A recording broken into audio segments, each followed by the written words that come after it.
UP का चुनाव अब पश्चिमी यूपी और अवध से होता हुआ पूर्वांचल पहुंच चुका है। छठवें और सातवें चरण में मतदान पूर्वांचल में होने वाला है, जिसको फतेह करने के लिए सभी सियासी दलों ने अपना अपना चुनावी मुद्दा ढूंढ लिया है। लेकिन क्या है जनता के असल मुद्दे, आइए देखते हैं इस रिपोर्ट में। उत्तर प्रदेश विधानसभा चुनाव 2022 के 5वें चरण के मतदान के पूरा होने के साथ ही राजनीतिक दलों की नजर अब पूर्वांचल की उन 111 सीटों पर जा टिकी है, जहां छठवें और सातवें चरण में मतदान होना है। सभी सियासी दल अपनी अपनी पैठ मजबूत करने के लिए पूरी कोशिश कर रहे हैं। पूर्वांचल की हवा अपनी तरफ करने के लिए सभी दल अपना अपना चुनावी मुद्दा लेकर जनता के बीच पहुंच चुके हैं। जाति समीकरण के लिहाज से पूर्वांचल की 100 सीटों पर ब्राह्मण मतदाता प्रभावी भूमिका में है। इसीलिए सपा भगवान परशुराम की मूर्ति के जरिए ब्राह्मणों को लुभाने की भरपूर कोशिश कर चुकी है। वहीं दूसरी तरफ पूर्वांचल के प्रमुख छोटे दलों के साथ समाजवादी पार्टी का गठबंधन से फायदा होने की उम्मीद भी लगाई जा रही है। अगर कांग्रेस की बात करें तो कांग्रेस ने भी यूपी के चुनाव में पूर्वांचल की भूमिका को समझा है। इसीलिए कांग्रेस अपनी जमीनी पकड़ को मजबूत बनाने के लिए पूर्वांचल पर खास ध्यान दे रही है।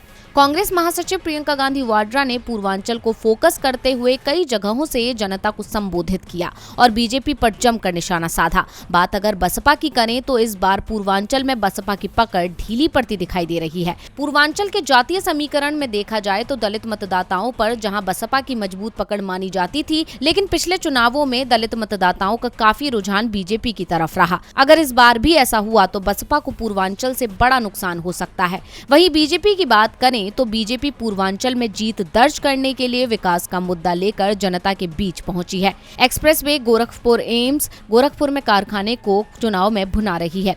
बीजेपी मान रही है कि उसके कार्यकाल में पूर्वांचल में हुए विकास कार्यों से जहां पिछड़ेपन का शिकार पूर्वांचल की तरक्की के रास्ते खुलेंगे, वहीं ये विकास कार्य चुनाव में उसकी राह आसान बनाएंगे। वहीं बीजेपी जाति और धर्म के नाम पर भी वोट बटोरने का काम कर रही है। पिछले चुनाव में बीजेपी राम मंदिर के सहारे और इस चुनाव में बीजेपी काशी विश्वनाथ कॉरिडोर के सहारे हिंदू मतों को अपने पक्ष में एकजुट करने का काम कर रही है। लेकिन जाति धर्म के बीच कहीं न कहीं आम जनता के असल मुद्दे पीछे छूट जाते हैं। पूर्वांचल में पिछड़ापन, बेरोजगारी और रोजगार के लिए पलायन का बड़ा मुद्दा है। इस बार चुनाव का सबसे बड़ा मुद्दा छुट्टा जानवर बने हुए हैं।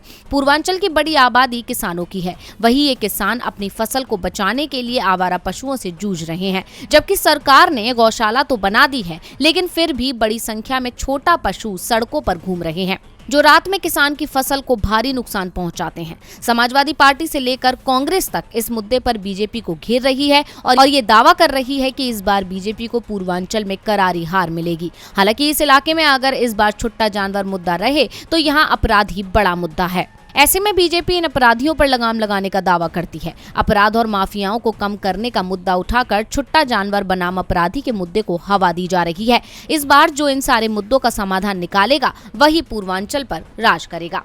डीवी लाइव की रिपोर्ट।